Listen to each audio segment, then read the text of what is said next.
Il y a déjà trois personnes qui regardent. Il y a trois courageux. Salut Vincent. Salut. Il y a cinq courageux qui se sont réveillés avec le changement d'heure. Bonjour, bonjour. On va attendre un petit peu, Salut. qu'il y ait au moins 10 personnes, quoi. Salut Benjamin, salut Pitou, salut Ludovic, salut. Il y a cinq. Alors, par contre, si je veux le regarder, attends, Tu te mets sur ton téléphone, sur Facebook et sur mon groupe. ouais, c'est ce que je vais faire. Bonjour, bonjour. Pas trop crevé avec le changement d'heure, là, ça va?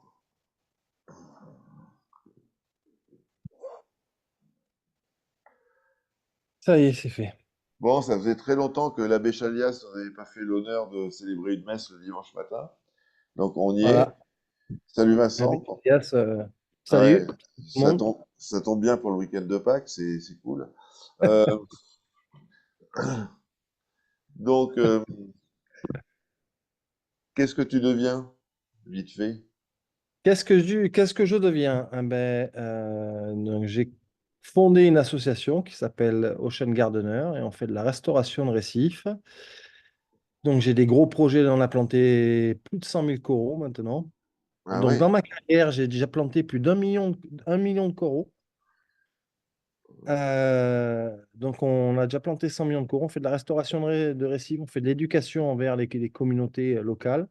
On donne des cours à des jeunes biologistes indonésiens sur la restauration de récifs. Et maintenant, on commence à faire de la science où on sponsorise en fait des jeunes doctorats en biologie marine indonésiens et on leur donne les moyens de poursuivre leurs études, de faire leurs thèses, etc., etc. Et donc là, on lance des études de température, de ponte de coraux pour essayer de prévoir un peu mieux les pontes de coraux de certaines espèces dans différentes parties d'Indonésie. Donc voilà, donc Ouais, c'est top. voilà, je suis plus occupé que jamais. Salut Fabien, il y a Fabien Fab Corail qui nous Salut salue. tout le monde. Salut. Là, bah, il y a Pitou Olinger qui demande comment vont les coraux en Indo et dans les rajas en pâte.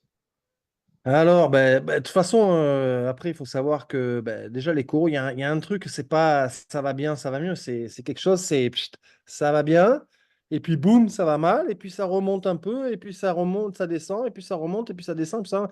Mais en règle générale, ça descend quand même, hein. Ouais, ouais. Non, il y a encore des très beaux endroits, mais partout, enfin, là, j'étais encore dans un endroit au nord-ouest de Bali que j'avais pas plongé depuis 4 5 ans. Bon, ben voilà, c'est encore plus cher, quoi. Plus ça va, moins il y a de courants, quoi. Ouais. Donc, en règle générale, il y a encore des très beaux endroits, Et mais il n'y a aucun endroit au monde qui n'est pas affecté par les ouais, êtres humains. j'ai vu que même en mer Rouge, ça commençait à blanchir par endroits. Ah ben, en mer Rouge, moi, j'y suis allé récemment. J'ai été désagréablement surpris parce que tu entends partout dire que la mer Rouge, ça résiste mieux qu'ailleurs, etc., Ouais, ouais. etc. Moi, j'y suis allé, j'ai plongé, j'ai vu beaucoup de dégâts créés par les drupella. Bon, c'est ces escargots qui mangent les acroporas, en fait. En fait, ce qui se passe, c'est qu'il y a une surpêche des poissons Napoléon, qui sont les principaux prédateurs de ces escargots de mer. Ouais. Donc, il n'y a plus de poissons Napoléon. Et comme il n'y a plus de poissons Napoléon, il y a des explosions de population, donc des prédateurs de coraux, de ces drupella, et ils font des dégâts énormes. Et Donc, en fait, voilà, en mer Rouge, j'ai vu la même chose que ce que je vois en Indonésie. il y a la problématique des arcastères aussi. Enfin, je sais plus comment ça s'appelle, là, les étoiles de Les, mer. inca- les Ancatastères. Donc, Les- là, j'étais ouais. sur un site au nord de Bali. On en a enlevé quelques-unes et j'ai fait appel à des centres de plongée et à d'autres associations pour venir finir le travail, quoi, et venir. C'est le même problème, quoi. C'est-à-dire qu'il y a un escargot qui s'appelle le triton, qui est prédateur de ces étoiles de mer. Et alors, bon, voilà, donc, il y a un des projets sur lequel je travaille, c'est on veut monter une écloserie de ces escargots, de ces tritons. Et en fait, à chaque fois qu'il y a une explosion de population de ces étoiles de mer, eh ben, on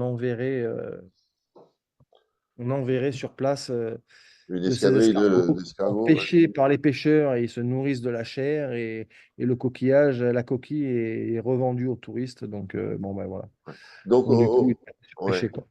Au départ, donc, il y a quand même les facteurs climatiques qui jouent, mais il y a aussi le facteur pêche qui est important en éliminant les prédateurs des prédateurs de coraux, quoi. Voilà, c'est ça le problème des récifs coralliens, c'est que c'est pas, il y a pas, ils sont attaqués de toutes parts, donc c'est pas de tous les côtés, donc c'est pas une problématique, c'est un ensemble de problématiques. Donc, il y a le changement climatique, il y a la surpêche, il y a la pollution, etc., etc. Donc ça fait beaucoup de choses. Le surtourisme, comme à Bali, il y a beaucoup le développement urbain. Et quand ils construisent des jetées, des ports sur les récifs coralliens, ça les affecte. Vraiment, il y a tout un tas de facteurs qui affectent les récifs coralliens. Si on n'avait qu'un facteur, on pourrait peut-être le régler. Mais bon, je lisais encore ce matin que la production d'hydrocarbures, la production a encore augmenté, quoi. C'est-à-dire que bah, plus ça va, plus ils vont chercher du gaz, plus ils vont chercher du truc. Donc, on fait rien pour faire en sorte que le changement climatique s'arrête, hein, de toute façon. Hmm. On est déjà au-dessus des prévisions. 1,5 degrés, on les a déjà passés. Ah oui. Oui. T'es là, Vincent? Bah, moi, je le vois en Indonésie. Ça fait Ouais, 2 ans que j'ai ouais. pas mis de combinaison, quoi. Hmm. Même à 20, 30 mètres, t'as pas froid. Oh, bah là, ça ne change plus rien. Même à 20-30 mètres, c'est plus une question de profondeur, hein. Alors là, les blanchiments qu'on a eus, à 40 mètres de profondeur, il y a quand même les mêmes blanchiments. C'est pas une question de profondeur, hein, maintenant. La couche, il fait chaud partout, quoi. Ah oui. Hmm. Ah oui, non, non. Là, il y a pas mal de coraux qui vont s'en remettre, hein, quand même, hein, mais à chaque fois, on en perd un paquet, quoi. Donc, Ouais. euh, voilà, bah, si chaque année, on perd entre 5 et 10%, bon, ben voilà, au bout d'un Est-ce qu'il y a moment, des, ça ne il y peut a rien, des, quoi. il y a des familles de coraux particulières qui ont tendance à disparaître et d'autres qui résistent ou t'as remarqué Alors, ça? alors, c'est clair que les acroporas sont quand même les plus touchés, quoi. Donc, les gros, enfin, bon, on voit de moins en moins d'acroporas, quoi. Ça, c'est sûr. Parce que les acroporas, donc les chronoptères, les acanthaster les bouffent, les drupella les bouffent. Ceux qui ont donc les deux prédateurs les plus dominants, ils affectent principalement les acroporas. C'est les premiers à être touchés par le blanchiment. Ça devient de plus en plus compliqué pour les acroporas. Aller trouver des gros massifs d'acroporas, comme il y a la photo, comme la photo derrière moi, à part à quelques endroits très précis où il y a des conditions très particulières, comme à cet endroit-là où il y a énormément de courant, il y a des Ouais, ouais. remontées d'eau, de trucs, en dehors de ces zones-là, ça devient compliqué. Ouais, je sais pas comment c'était avant, mais vous suivez le chemin de la Polynésie un petit peu, parce qu'en Polynésie, Ah ben exactement, hein, non, mais ça même, devient compliqué de trouver des accros, hein. Il y a beaucoup de voilà, porites, il y a beaucoup de choses comme ça, mais voilà. Bah le site sur lequel j'étais cette semaine, il y a 5 ans, il y avait encore des tables d'acropora à 4-5 mètres. Maintenant, les tables d'acropora ont dégagé et il n'y a que les porites qui vont bien, quoi. Enfin, hmm, qui vont bien, qui commencent à prendre la place des acroporas. ouais. Donc, Est-ce c'est que moins joli, quoi. Donc, c'est moins joli. Et là, même là, j'étais sur des sites où il y a 15 ans, j'étais allé chercher tous les acroporas des profondeurs, tous les carduus, les fénéries. Bah, du fénérie, j'en ai pas trouvé, par exemple, quoi. Ah oui, j'en ai trouvé. Du cardus, j'en ai trouvé. D'Elsaoui, il y a quelques espèces quand même que j'ai trouvées, mais pas en nombre, pas dans les quantités qu'on les trouvait. Il y a des Suarsonoï jaunes, j'en ai plus, j'en en trouve plus, quoi. Les Caroliniana, il y en a encore, mais c'est pas comme avant, quoi. C'est pas dans les quantités où je les avais trouvés il y a 15 ans, quoi. ouais, ouais, ouais. On en trouve encore, mais pas énormément, quoi. Et est-ce que la disparition de tous ces coraux influence la faune? C'est-à-dire que tu vois des espèces de poissons qui ont tendance à disparaître aussi ou... Ah ben, c'est pas la, la disparition de certaines espèces, c'est que c'est la densité de ces espèces sont moins importantes qu'avant. Ouais.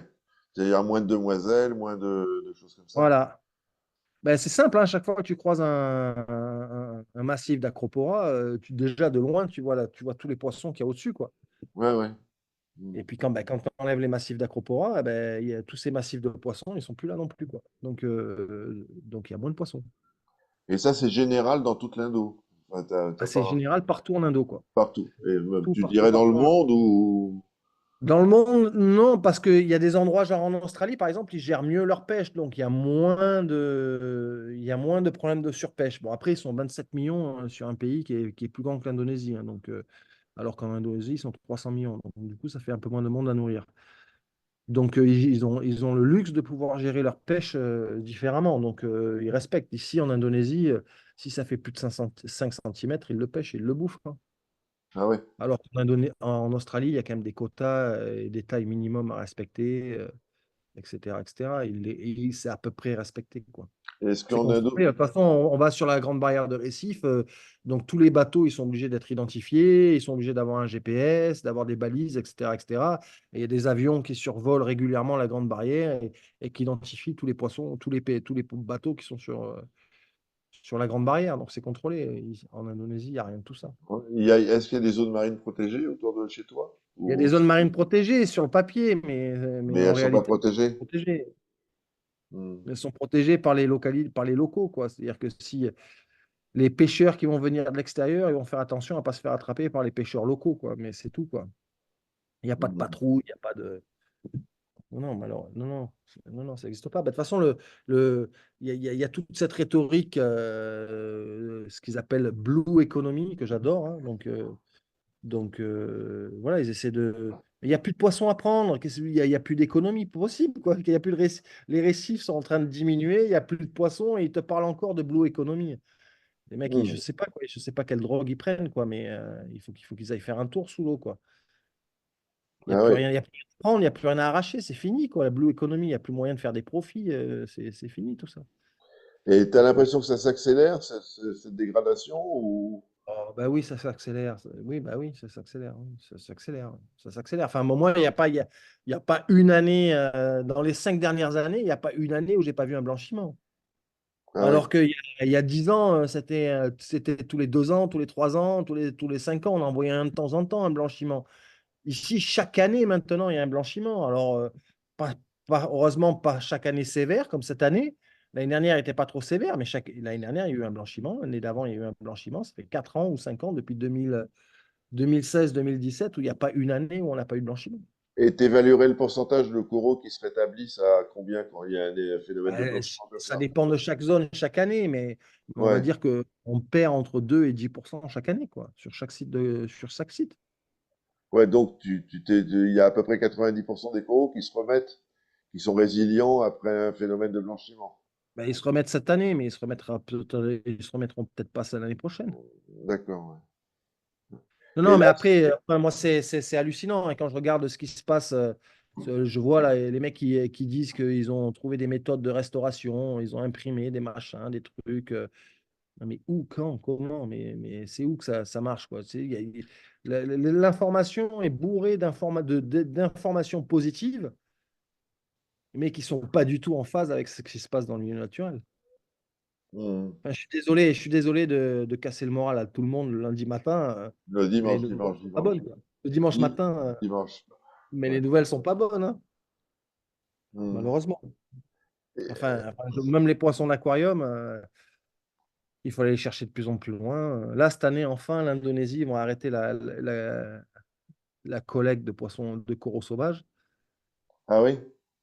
Ben, normalement, c'est à la journée. Après, tout est possible en Indonésie, hein, mais ouais, normalement, cette année, ils doivent arrêter la collecte de coraux sauvages. Ça ne veut pas dire qu'ils ne vont pas prendre des coraux sauvages, les coller sur des disques en plastique, leur mettre un tag, sur des disques en ciment, leur mettre un tag et arrêter de les exporter, hein.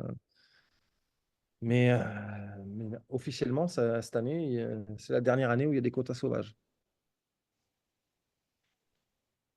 Donc oui, non, les nouvelles sont pas bonnes. Enfin bref, après, on a des résultats, hein, on travaille, hein. Donc nous, on Ouais. fait des nurseries très peu profondes, où on adapte les coraux à des températures et des luminosités un peu plus importantes. Et on les plante un peu moins profond. On a des bons résultats, hein, mais ça demande du travail, hein. Là, il y a une réflexion de Christophe qui dit, j'ai jamais compris le fait de réimplanter là où les coraux sont morts. Bah, tu vas pas réimplanter où il y a plein de coraux vivants. Non, non, mais c'est clair, hein, c'est compliqué. Nous, le site qu'on a principal, il y avait un ponton en fait, et c'est un ponton qui a tout cassé, quoi. Donc on répare sous le ponton, on a des bons résultats. Donc avant et après, les coraux sont en à peu près bonne santé. Là, j'ai vu une publi de Sun Gardener, vous réimplantez sur des tables en ferraille, non? Non, on utilise certains endroits, on utilise des nurseries, donc dans pas beaucoup d'eau. On essaie d'adapter les coraux à des températures et des luminosités. Parce que le blanchiment corallien, il y a plusieurs facteurs, hein. Il y a plein de choses qui peuvent créer le blanchiment du corail, hein. Même des températures trop froides, ça peut créer un blanchiment. On a déjà vu ça, hein. Mais oui, il a des températures élevées et une luminosité trop importante. Parce qu'en fait, c'est ça qui se passe. Quand il y a un blanchiment, quand il y a le blanchiment, il y a souvent du, un- du temps très bon, quoi. C'est-à-dire que bah, il fait très beau, très chaud, très lourd. Il n'y a pas de vagues, donc une faible oxygénation de l'eau et il n'y a pas de nuages. Donc du coup, il y Ouais, a une forte luminescence, quoi. Donc les coraux sont adaptés sont stressés parce qu'il y a trop de lumière, et sont stressés parce que la température est trop haute. On peut sauver des espèces de coraux en les amenant un peu plus profondément ou en les couvrant avec quelque chose pour faire de l'ombre. Donc, ah ouais, il y a plein de choses qui font que. Donc, moi, j'ai jamais dit que je sauvais les coraux, hein, les récifs coralliens. Moi, je gagne du temps, hein, c'est tout ce que je fais, hein. Donc, je ouais. gagne quelques années, hein, en espérant que, après, si personne ne veut y faire quelque chose, bon, je suis pas magicien non plus, hein. Ouais. Et vous réimplantez toutes les espèces ou tu as des espèces préférentielles? Ben, non, on essaie de. Donc, déjà, on n'utilise pas une seule technique, on utilise plein de techniques Ouais. différentes, quoi. Et selon les espèces qu'on veut planter et selon l'habitat dans lequel on veut planter, on va utiliser des techniques différentes. Ensuite, on met en place des programmes de maintenance. Donc, on va employer des gens qui vont se mettre à l'eau, aller enlever ben, les acanthaster, enlever les drupellas, enlever tout ce qui bouffe les coraux. Notamment quand on replante un corail à un certain endroit, il est stressé et donc il émet certaines molécules et ça attire les drupellas, ça attire les trucs. Donc dans les premières semaines, les premiers mois où on vient de planter un coraux, il faut y aller souvent, comme dans un jardin. Il faut aller retirer les mauvaises herbes, il faut enlever les escargots, il faut enlever les criquets, voilà. C'est Hmm. pareil. Bon, il y a mon chien qui est en train de dégueuler là. Bon, c'est un Un bonheur. Il est vieux. Vomito s'énerve un peu. Non, non, mais il est en train de gerber là. Euh, Qu'est-ce que je veux dire? Et Ocean Gardener, c'est tout en Indo ou vous travaillez dans le monde entier? C'est principalement en Indonésie, mais on commence à s'exporter. Moi, j'ai pas mal travaillé en Australie avant, et maintenant, on commence à s'exporter un peu ailleurs dans le monde, mais petit à petit. Après moi, c'est compliqué, hein, en ayant fait 20 ans de ma carrière en Indonésie, 25 ans. C'est compliqué d'aller voir les récifs ailleurs, hein. C'est souvent, à part en Ouais. Australie, le reste, enfin, j'ai toujours comparé, hein, Les, mais les, les, les Philippines, c'est loin de l'Indonésie? non, c'est juste au-dessus. On pourrait aller travailler en Indonésie, aux Philippines, ça c'est similaire de l'Indonésie, mais moi, aller par exemple en Polynésie, ça m'intéresse pas vraiment, quoi. Ouais, ça fait loin, ouais. Je sais que je vais être déçu, quoi. Hmm. Ben, non, mais la diversité est quand même vachement moins élevée. Donc, Ouais. si j'ai pas mes 40 espèces de coraux 40 espèces d'acropora par plongée, ça m'intéresse un peu T'es moins. malheureux. Il y a, on te demande, peut-on vous aider en envoyant des photos lors des plongées, de plongée ou s'il y a des gens qui plongent en Indo et compagnie sur des récifs. Enfin, j'imagine que tu connais tous les récifs en Indo, hein. Non, je ne connais pas tous les récifs, mais c'est un travail qu'on fait, c'est-à-dire un travail de documentation. Donc, je travaille avec un grand monsieur qui a 77 ans maintenant et qui a travaillé avec Cousteau à l'époque. Donc, il faisait partie des dernières expéditions de Cousteau. Ouais. Et il a fait partie du premier laboratoire d'écologie récifale à Discovery, dans la baie de Discovery en Jamaïque. Et en fait, il fait des photos, des mosaïques, on appelle ça. Donc, des photos qui sont juste à poser. Et donc, Mhm. ça fait des grandes photos des récifs. Et il fait à certains endroits, ben, c'est ce qu'on a fait cette semaine, un récif qui suit depuis 2011. Et donc, ben, voilà, là, je peux vous envoyer des trucs qu'il a fait sur les Caraïbes, Ouais. Ashmore Reef, euh, Bah ou justement, là, à propos de Caraïbes, là, eux, ils sont emmerdés. Enfin, moi, j'avais fait un truc avec Alizé Zimmerman, qui a une assoce aussi de préservation de coraux. Ils sont emmerdés, eux, par un virus qui vient de Miami. Est-ce que vous avez vous avez la problématique des virus aussi, vous, dans les récifs? Alors, on a, on a alors, tout ce qui se passe aux Caraïbes, ça va finir par arriver en Indonésie. Voilà, c'est juste une question de temps. Donc, on a certaines maladies, donc ce qu'ils appellent white plague, donc la peste blanche, on l'a ici en Indonésie. Il y a black band disease, donc la maladie de la bande noire qu'on a en Indonésie. Il y a tout un tas de maladies qui ont commencé dans les Caraïbes et qu'on commence à avoir ici en Indonésie ou qu'on a depuis certaines années en Indonésie. Parce que ben, alors là, les récifs coralliens de l'Indo-Pacifique, ils vont résister un peu plus longtemps parce qu'il y a plus de diversité et il y a un peu plus de courant. Enfin, c'est des conditions un peu différentes, mais grâce à la diversité, ça va leur permettre de résister plus longtemps. Mais au final, ils ont le même destin que les récifs des Caraïbes, quoi, où il Et ne reste alors, plus rien. je sais pas si tu avais vu le truc, mais alors l'hypothèse, c'était qu'en creusant un port ou je sais plus où à Miami, ils ont libéré un virus qui était dans les sédiments, dans les trucs, Exactement. et ce truc se développe et bouffe tous les coraux des Caraïbes, ouais. Exactement. Ben, de toute façon, les Caraïbes, la Floride, en général, c'est bon, voilà, tout ce qu'il fallait pas faire, ils l'ont fait, quoi. Ils ont inversé euh, les circulations d'eau douce pour l'irrigation des orangeries, notamment, et la création de Minute Maid, là, le jus d'orange de Coca-Cola, la Minute Maid. C'est ça qui a créé la disparition des récifs. Donc, donc ils ont inversé la circulation de l'eau à travers les Everglades, etc., etc.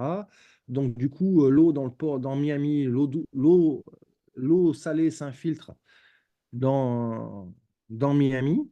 Donc, Mhm.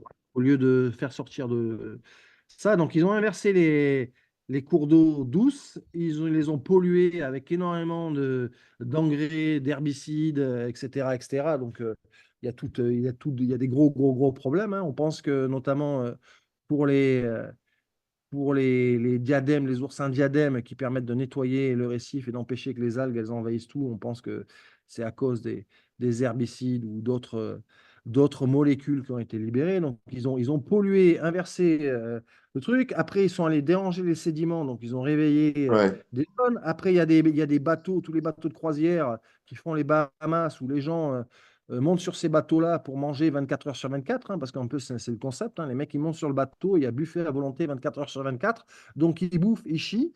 Et ben, toute leur merde, sans traitement, directement sur le récif, quoi. Donc, ben voilà, c'est la recette parfaite, hein. Vous savez ce qui se passe dans votre aquarium quand vous avez trop de nitrate ou trop de phosphate. Eh ben, il se passe la même chose sur les récifs. Ouais, tiens, il y a Alain Dudet. Salut Alain. Et Salut Alain. il y a un copain là qui dit, Éric Felouz, tu remarqueras que le sujet nous laisse sans voix, tout le monde écoute sans dire de conneries, triste et passionnant en même temps. Bah écoute, hein, tu vois, c'est bien, il n'y a pas que... Et c'est comme ça, mais le problème, c'est que moi, c'est ce que je vois, c'est-à-dire c'est tout le non-dit qu'il y a dessus, qui est toutes les nouvelles qu'on vous envoie en France, c'est des bonnes nouvelles, on vous cache la vérité, quoi. Donc voilà, puis moi, si je commence à ouvrir trop ma gueule, ben, on va me supprimer mes subventions, on va me supprimer mes financements. Hmm. Ouais, Voilà, parce que c'est. toi, t'as un petit peu, on va venir un petit peu sur toi, t'as un petit peu laissé tomber la coralliculture, hein, si j'ai bien compris, pour te consacrer à la Ben, préservation des récifs. disons que j'en ai fait 25 ans, hein, donc Hmm. je Donc commence à tu connais connaître le un peu le sujet un petit sujet, peu. ouais. Hmm. Donc voilà, puis surtout le problème de l'aquariophilie, ils veulent toujours la même chose, quoi. C'est-à-dire ils veulent des acropora tenuis, ils veulent des milléporas, ils veulent des torches. Très bien, très bien. Puis après, maintenant, voilà, c'est toujours difficile d'expliquer à des gens comment un corail peut être cultivé correctement et c'est difficile de faire la différence entre un corail qui est cultivé correctement et un corail qui est mal cultivé, on va dire. Hmm. Donc voilà, il y a un moment, il faut tourner la page, il faut passer un peu à autre chose. Moi, je suis toujours passionné par les coraux, donc c'est juste, voilà, c'était la continuation logique, c'est d'aller voir ce qui se passe, d'essayer de comprendre ce qui se passe, d'appliquer ce que je connais en coralliculture sur un récif grandeur nature. Ouais. Et, Donc voilà, mais après je reviendrai plus tard. J'ai des projets notamment de ponte de coraux qui vont m'obliger à reprendre en main des aquariums et à gérer des aquariums pour faire pondre des coraux. Voilà, est-ce que j'attends juste j'attends juste les financements, t'es en contact avec Jamie Craig? toujours. Toujours, hein? Ouais, c'est Toujours, quand, toujours, toujours. quand on entend Ponte de Corot, on pense à lui, hein. Ça, c'est. Voilà, voilà, on a des projets ensemble. Voilà, on attend juste les financements. Donc il y a plusieurs projets de par le monde. Non, non, mais bon, voilà, après, j'y reviens. Il y a une phase, il y a des phases pour tout, quoi. Mais bon, là, j'ai planté 100 000 coraux en 3 ans. C'est pas rien non plus. Et quand tu dis planter, comment tu les attaches, les coraux? Tu sais, avec du. Et, ben, comme j'utilise plein de techniques différentes, donc la technique principale que j'utilise, parce que c'est celle qui coûte le moins cher, c'est on utilise des piquets en bois et des cordes en coton, donc pas de colle, pas d'acier, pas de plastique, pas de béton. Ça, c'est ma technique favorite. Après, j'utilise beaucoup le ciment pour coller des coraux sur des roches, notamment, ou sur des structures en béton. Après, on utilise des petites structures en acier qu'on recouvre de ciment et après on attache avec des morceaux de cordelette en coton Hmm. dessus. Voilà, plein de techniques. Après, j'ai des perceuses, j'utilise des clous, j'utilise de tout, de tout. Maintenant, je commence même à utiliser Mineral Accretion Technology, donc la technique avec de l'électricité. Ah oui? Ben, ouais, ben, quand c'est bien fait, ça marche, il y a des résultats intéressants. Donc, à certains endroits, comme vous dites, où il n'y a plus de coraux, où il n'y a plus de population d'herbivores pour venir nettoyer les coraux, tout ça, comme il n'y a pas d'algues qui poussent sur ces structures-là, et ça peut quand même être utile. Ouais. Donc, Et, chaque projet est différent, hein. Chaque projet a ses problématiques différentes. Donc, en fonction de ces problématiques, eh ben, chaque technique a des avantages et des inconvénients. Et en fonction de chaque projet, ben, on va essayer d'adapter, on va essayer de trouver les techniques les mieux adaptées, quoi. est-ce que les LPS type Ophilia et compagnie sont affectés aussi de la même manière que les accros ou c'est essentiellement les accros qui y souffrent? Non, non, les LPS ont leurs problématiques différentes. À Bali, par exemple, ils avaient l'habitude de manger les tortues.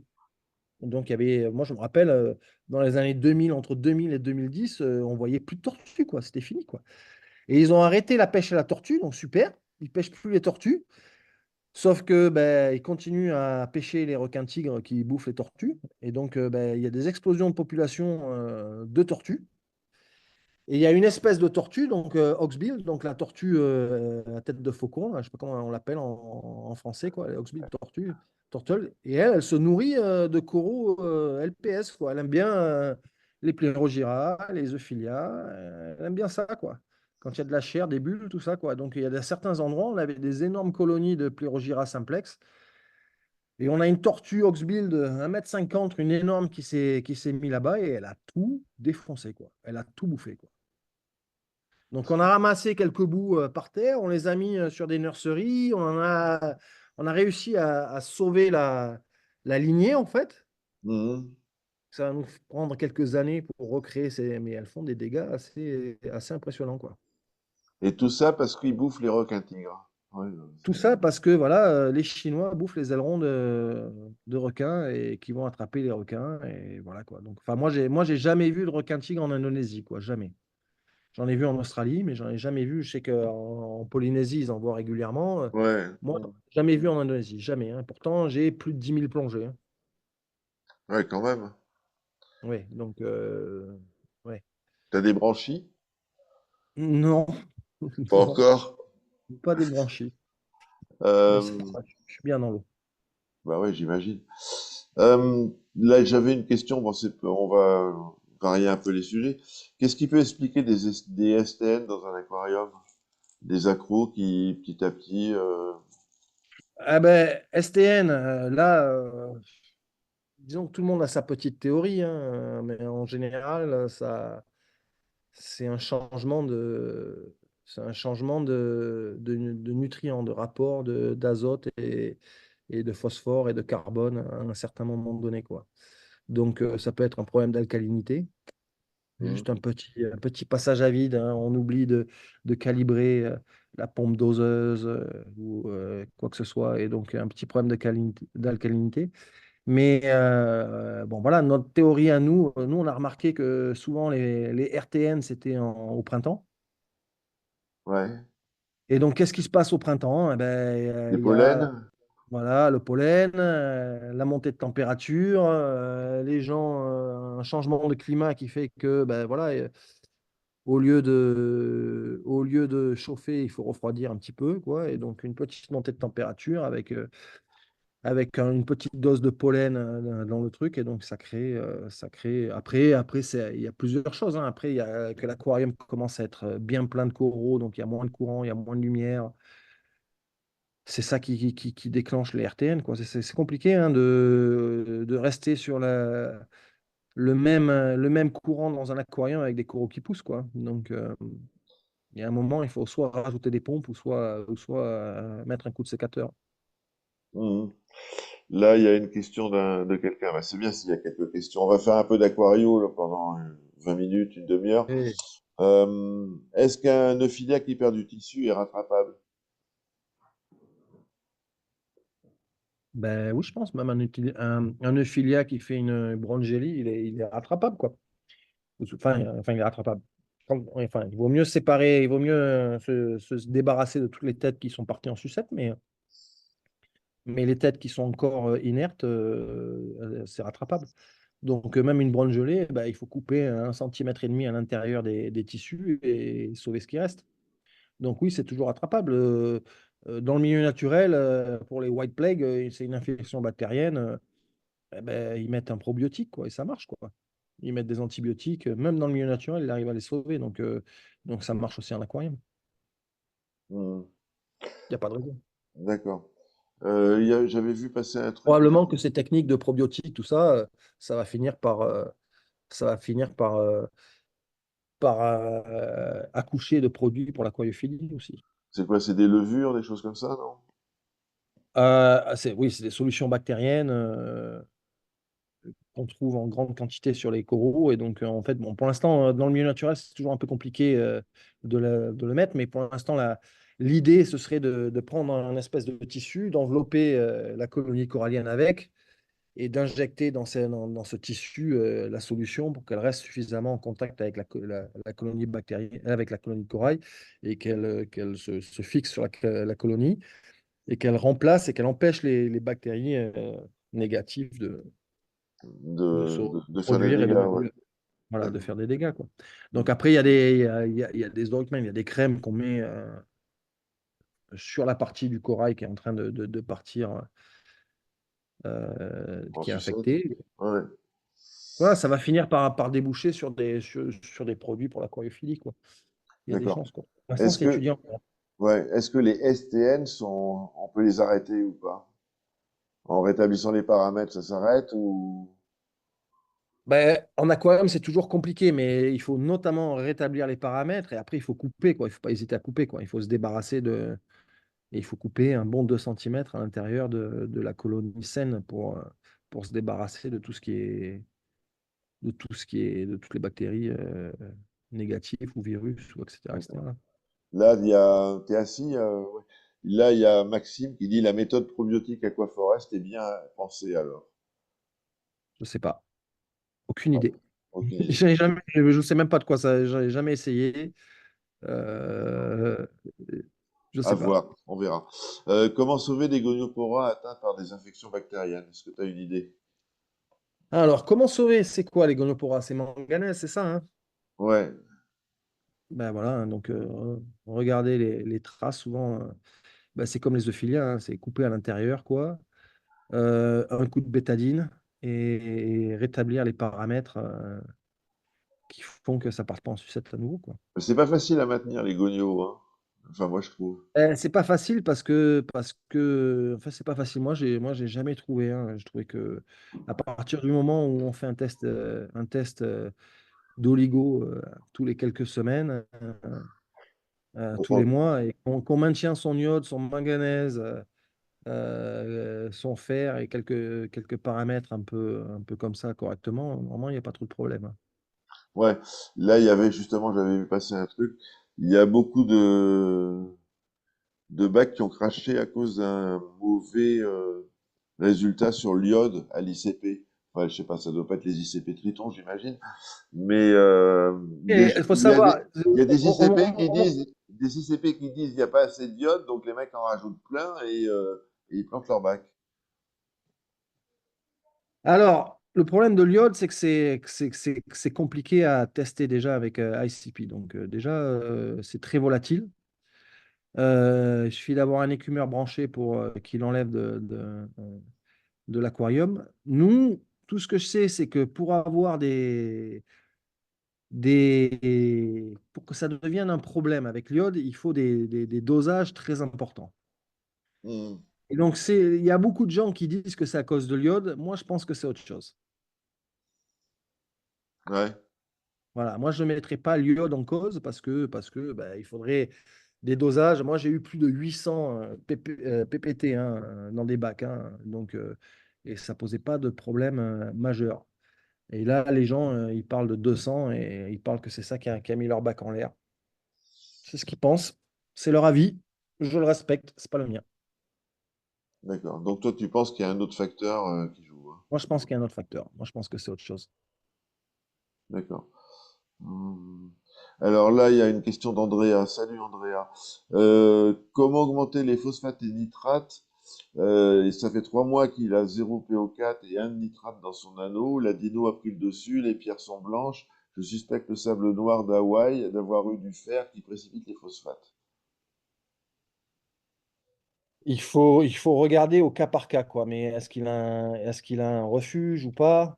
Bah, c'est un La anneau, première. donc. Donc, il y a peu de chances qu'il ait un refuge. Après, il y a quelques produits qui permettent d'augmenter les phosphates, quoi. Mais c'est clair que ben, c'est probablement un anneau neuf.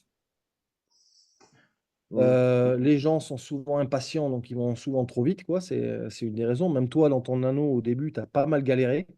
Là, bah, moi, mon anneau, je l'ai lancé. Je l'ai arrêté 8 mois après parce que j'avais plein de dinos. J'ai mis les animaux en pension. Je suis parti en Polynésie. Et au retour de Voilà. Polynésie, je l'ai relancé, mais différemment. Et là, depuis 4-5 mois, j'ai aucun souci, quoi. Je veux dire, ça tourne Voilà. bien. Si c'est fait correctement, si tu vas pas trop vite, que tu prends ton temps et que tu fais les choses correctement, normalement, il y a pas de souci.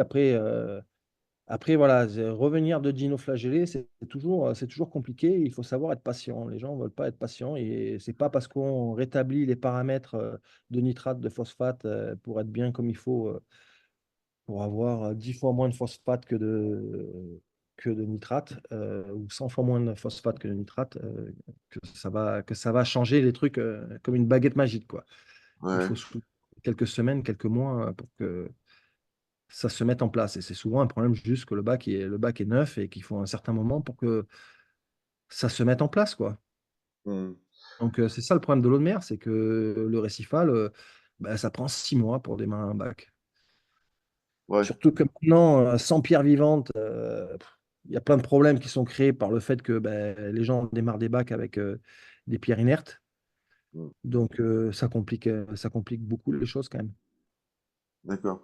Alors, il y a pas encore de solution miracle hein, pour remplacer les pierres vivantes, hein, malheureusement. Ouais. Euh, Toi, comment t'avais fait, toi, pour ton anneau, d'ailleurs? de quoi quoi? Le premier, Qu'est-ce que tu as rectifié pour ça? la première, le premier essai nano, j'avais démarré en Marco Rock, qui Ouais. avait été ensemencé pendant un sacré bout de temps, machin et compagnie. Pendant plusieurs mois, ça marchait bien, et puis j'ai eu un épisode de dino, et ça m'a vraiment saoulé. Les dinos tombant presque avant les congés, enfin avant mon voyage. J'ai dit bon bah basta Ouais. quoi, je vais pas me faire chier, je l'ai arrêté. Et puis là, je suis reparti avec une pierre vivante, une belle pierre vivante, que Thomas Ducasse, que tu connais bien d'ailleurs, Ouais. avait soigneusement gardée dans sa décante, et elle va Ouais. parfaitement, et j'ai eu aucun problème. Si, j'ai eu de la cyano à un moment, et j'ai, Cyano, c'est plus facile à se débarrasser quand même, hein. j'ai fait le truc de Thibaut Vanek, avec qui j'avais fait un live, et ça a parfaitement fonctionné. Donc maintenant, je ne sais pas si son protocole pour les dinos fonctionne aussi bien que pour la cyano, mais si c'est le cas, c'est royal. Voilà. Voilà. Moi, c'est pas quelque chose que j'expérience beaucoup parce qu'en général, je démarre toutes mes fermes avec de l'eau de mer naturelle et des pierres vivantes naturelles. Donc, Mm. j'ai jamais eu de cyano sur des volumes de 10 mètres cubes ou 15 mètres cubes, hein. Donc, j'ai jamais eu cette expérience-là. Ouais. Et j'ai eu des dinos, voilà, que j'ai en début. Et une fois que j'ai réussi à rétablir, j'ai toujours utilisé des aplysia pour les bouffer. Mhm. Mais bon, c'est un peu gros dans un anneau, quoi, donc c'est un peu compliqué à gérer. Mais j'ai toujours réussi à m'en débarrasser en ayant déjà tous les escargots, tous les Bernard l'ermite, tous les nudibranches qu'il faut pour s'en occuper, et en rectifiant le rapport azote-phosphate, et voilà, quoi. Mhm. Ok. Euh, le phyto, l'Evo SPS Easy Reef, ça doit être du phyto, ça je pense. Faut le balancer plutôt la nuit ou le jour? Easy Reef, ça doit être du phyto, ça je pense. Attends, moi je peux arrêter le son de ça.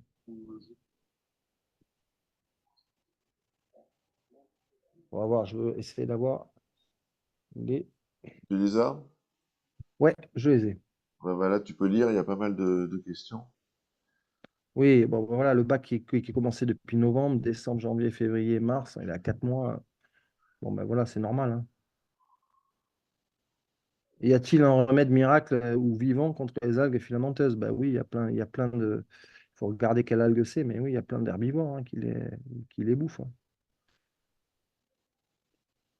Les Euphilia cristata, Tiger. Alors, les Euphilia cristata, il n'y en a pas beaucoup, quoi, hein. C'est probablement des Euphilia gravescens, hein, parce que les Euphilia cristata, il y en a quelques-uns qui sont exportés de l'Ouest australien. Mais moi, en Indonésie, j'en vois de temps en temps. Ils sont très rares. Et je ne crois pas qu'il y ait jamais un Euphilia cristata, un véritable Euphilia cristata, qui ait été exporté d'Indonésie. Ça, c'est sûr.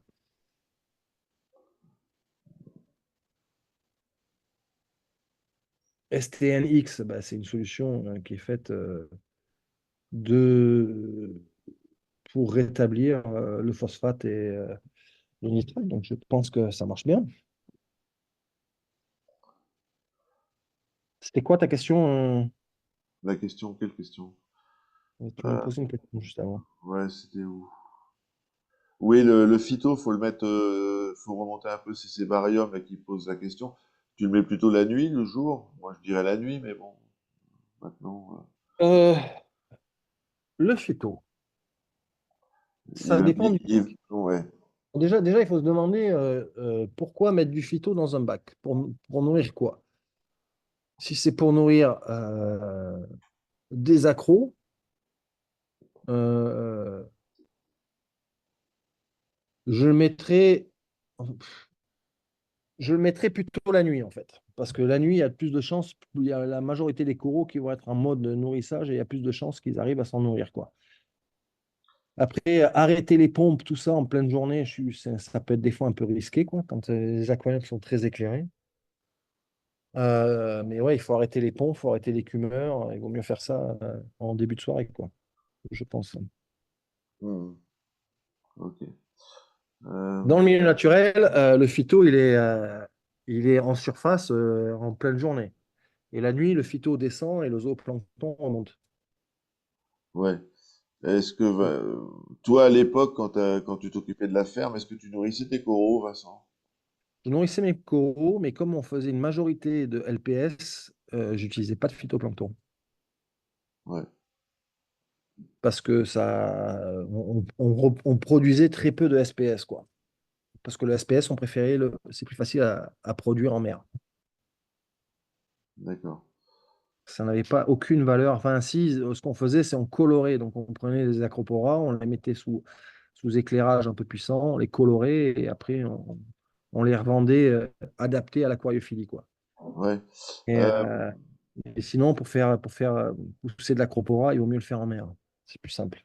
ouais, c'est ce qu'on va faire d'ailleurs sur Donc, le oui, groupe. donc on nourrissait. Moi, j'ai toujours bien aimé le truc de polyplable, là, comment ça s'appelle? Freud?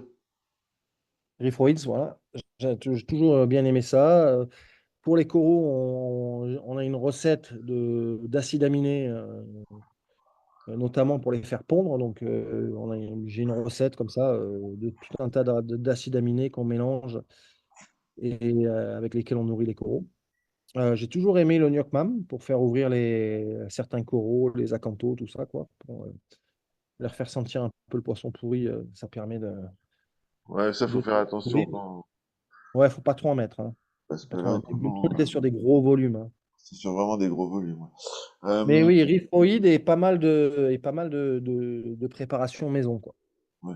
Mais enfin bon, t'étais en circuit ouvert, quoi. L'eau était filtrée sans arrêt. Non, non, non, non, j'ai jamais été en circuit ouvert, mais j'ai toujours démarré mes aquariums avec de l'eau de mer naturelle et des pierres vivantes naturelles. Donc, D'accord, ça d'accord. simplifie les choses, quoi.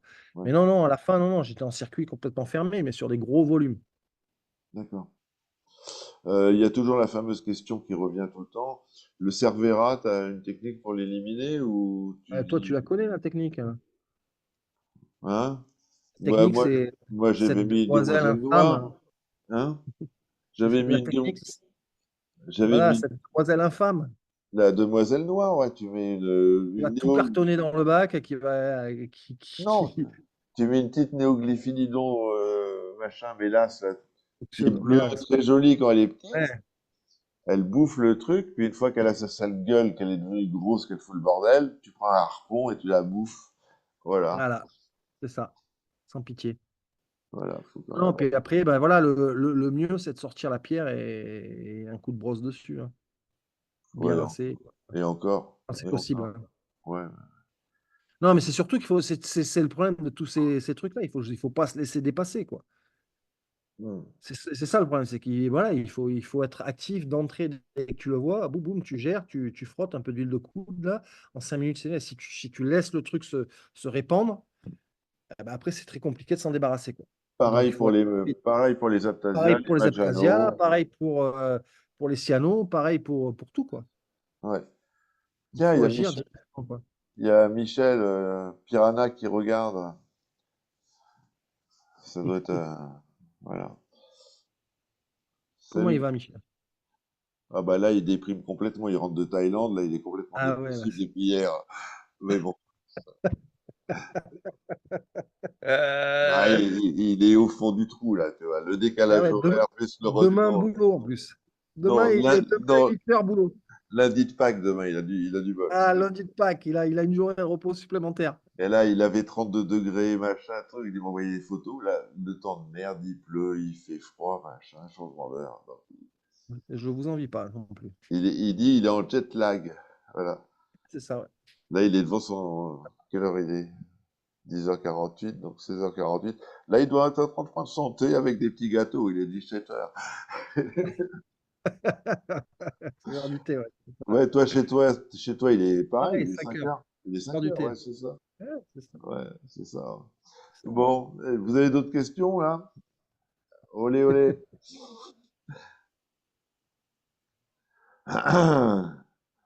Il y a Laurent Claude qui dit, ouais, pas simple après la Thaïlande, pareil pour lui. Ouais. Ils sont tous dépressifs quand ils rentrent de Thaïlande. Ah, c'est compliqué le printemps, hein, parce que là, vous avez un coup de froid en plus, non? Ouais, il y a eu, ouais, il y a eu une petite tempête, ouais. Petite tempête et pas mal de pluie, ouais. À propos de ça, ouais, tiens, justement, je pensais à ça tout à l'heure. Est-ce qu'il pleut plus qu'avant chez toi? Alors, nous, là, il y a 15 jours, on a pris une queue de cyclone. Il y avait un cyclone sur le Western Australie. Et ça a créé des vagues dans le détroit entre Bali et Penida. Et j'avais jamais vu ça, quoi. Ah ouais. Et ouais, parce que le détroit, enfin, il est pas très large, quoi. Il y a une dizaine de kilomètres, quoi. Et Mhm. ça a été suffisant pour créer des vagues suffisamment importantes pour casser des colonies de coraux que j'avais plantées il y a 5 ans à 5-6 mètres de profondeur. Donc, pendant 5 ans, ces colonies, elles n'ont jamais eu aucun problème. Et puis là, bah, cette année, voilà, bah, une tempête Non, parce que je sortie. me disais, si la pluie, ça peut faire varier la salinité de la flotte, s'il pleut vraiment beaucoup plus. Oui, mais oui, non, mais bon, déjà, ça couvre les. Non, non, la saison des pluies, c'est une bonne chose, hein, parce que déjà, ça dilue toute une chose, tout Ah un ouais. tas de nutriments dans l'eau, donc ça trouble l'eau.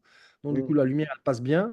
elle passe moins bien, ça rafraîchit l'eau. En fait, là, c'est ce qui s'est passé cette année. C'est qu'en en fait, la saison des pluies, pourquoi ça a blanchi? Ça a blanchi parce que normalement, à partir de décembre, mi-décembre, c'est la saison des pluies. Et bah, il fait pas beau. Et donc, la température de l'eau, elle descend. Là, cette année, jusqu'au 20 janvier, au lieu d'un mois plus tard, la saison des pluies était en retard d'un mois, quoi. Et donc, du coup, la température, elle n'est pas descendue, quoi. Donc, les coraux, ils ont eu chaud un mois de plus. Ils n'ont pas eu D'accord. plus. Les températures, c'est à peu près équivalent. C'est au-dessus des normales, mais c'est équivalent à ce qu'on avait l'année d'avant et les 2 années précédentes. Donc ils ont eu chaud plus longtemps. Ils ont eu chaud plus longtemps. C'est ça qui les a fait craquer, quoi. D'accord. Euh, je reviens à l'aquario là. Et quelle est la différence? C'est Laurent qui demande, est-ce qu'il y a une différence entre la cyano verte et la cyano rouge? Ben, je pense que la cyano rouge, c'est phosphate principalement, quoi. Et la cyano verte, c'est nitrate principalement, mais c'est juste un détail. C'est deux espèces différentes, c'est juste un détail. Moi, dans le milieu naturel, quand on en voit beaucoup, c'est toujours devant des endroits qui ont été où le terrain en bord de plage, il est en train d'être, ils sont en train de construire quelque chose. Donc, c'est toujours à cause de l'urbanisation de la côte. Et donc, on a de la violette, on a de la rouge et de la verte. Il y a un truc que j'ai appris récemment. Donc, il y a des poissons perroquets à bosse. En fait, quand ils sont juvéniles, les poissons perroquets à bosse ils se nourrissent de cyanobactéries. Bon, on ne peut pas les mettre en aquarium parce qu'ils atteignent 1,50 m de longueur, quoi, donc ils sont un peu gros, quoi, mais il y a certains perroquets qui se nourrissent de cyanobactéries. Ah ouais, c'est pas mal ça. Ça peut être intéressant. Donc, je suis sûr que en creusant un peu, il doit y avoir d'autres poissons qui se nourrissent de cyanobactéries. T'avais expliqué, là, il y a Thierry qui dit que t'avais expliqué sur un live, parce que c'est pas le premier qu'on fait, comment traiter les aptasias à l'eau oxygénée. Tu peux en dire deux mots? Alors, j'essaie de me rappeler. Donc, bah oui, bah, à la seringue, hein. Donc, on prend une seringue et on essaie de les injecter à l'eau oxygénée.